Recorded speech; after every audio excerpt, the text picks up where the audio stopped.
Hello，大家好，歡迎返嚟我嘅 channel，我係啫喱。紅菜頭亦都有人叫佢做甜菜根嘅，咁佢素來咧都有歐洲靈芝之稱嘅，因為佢唔單止營養豐富啦，仲非常之有益添㗎。咁首先紅菜頭佢含有豐富嘅礦物質啦，其中錳嘅含量咧係所有蔬菜之中最高嘅，而錳咧就可以同鐵結合嘅，成為咧肝臟同埋紅血球所需嘅養分啦，從而咧起到護肝補血嘅功效嘅。另外紅菜頭仲可以促進肝臟細胞分裂再生啦，從而咧加速肝臟代謝身體內嘅毒素嘅。你哋今日好嗎？留言話我知，你哋今晚想飲咩湯水啊？祝你有開心愉快嘅一日。一條嘅紅蘿蔔啦，佢所含嘅胡蘿蔔素入邊咧含有槲皮素同埋山內酚啦，可以增加冠狀動脈嘅血流量啦，促進腎上腺素嘅合成啦，從而咧起到降壓強心嘅功效嘅。而且咧，紅蘿蔔佢仲有降血糖、降血脂嘅功效啦，所以紅蘿蔔係非常之適合患有三高嘅人士食用㗎。一條嘅粟米啦，佢唔單止可以令到啖湯更加鮮甜，而且咧佢仲可以增強身體嘅免疫能力添㗎。若果你對我嘅食譜有任何疑問嘅話，請你將個問題寫低喺下邊評論區嗰度啊，我係非常之咁樂意同大家一齊討論㗎。有千果之王之稱嘅栗子啦，佢有健脾補腎嘅功效嘅，佢可以有效地改善由於腎虛引起嘅腰酸背痛啦、面色暗黃啦、心口痛啦呢一啲嘅症狀嘅。咁我呢度咧用咗大概80個 gram 左右啦。40個 gram 左右嘅黑豆啦，佢含有8種唔同嘅類黃酮啦，其中一種嘅花青素咧，佢仲可以減慢危險細胞嘅生長啦，同埋加速癌細胞嘅死亡嘅。30個 gram 左右嘅薏米啦，佢有利水去濕嘅功效啦，對於風濕關節炎引起嘅關節痛有一定嘅輔助治療功效嘅。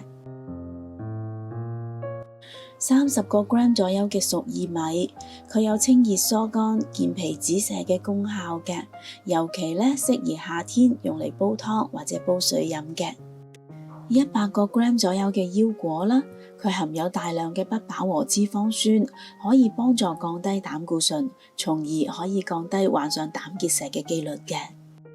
養肝補血嘅蜜棗，我呢度會落2粒嘅。上述嘅乾品喺製作嘅過程中，難免會沾上一啲嘅沙石塵啦，所以咧通常我會將佢清洗3-4次嘅，同埋我會將呢一個湯水嘅所有食材用料 list 咗喺呢條片嘅最後。若果各位有興趣煲呢一個湯嘅話，請你將條片睇到最後就可以一目了然㗎啦。為咗避免各種營養元素嘅流失，以上嘅乾品喺煲湯之前我都唔會提前去浸佢嘅，只需要將佢哋清洗乾淨就可以用得㗎啦。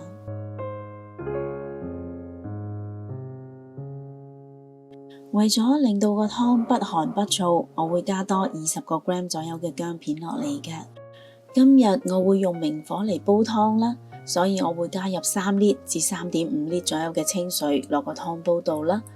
咁我想個湯更加原汁原味，所有營養都可以融入啲湯水度嘅，所以咧我會將所有嘅食材同凍水一齊開始煲嘅。我會用大火將個湯煲滾咗去先嘅，需時大概15分鐘左右啦。15分鐘之後，個湯已經煲滾咗啦。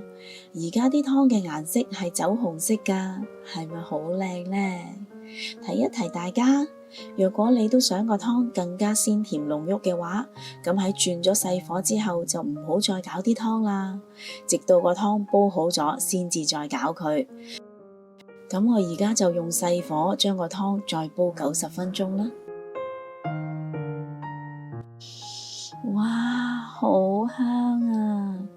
紅菜頭清新嘅田園香味沁人心肺，睇下啲湯係玫瑰色㗎，真係睇到都已經好想飲啦。呢個湯我冇落到任何嘅調味料啦，因為有紅菜頭天然嘅鮮甜味，足以令到個湯醇香鮮甜啦。咦，你好似都好想飲咁喎，不如今晚你都試下煲呢一個咁健康又好味嘅湯水啦。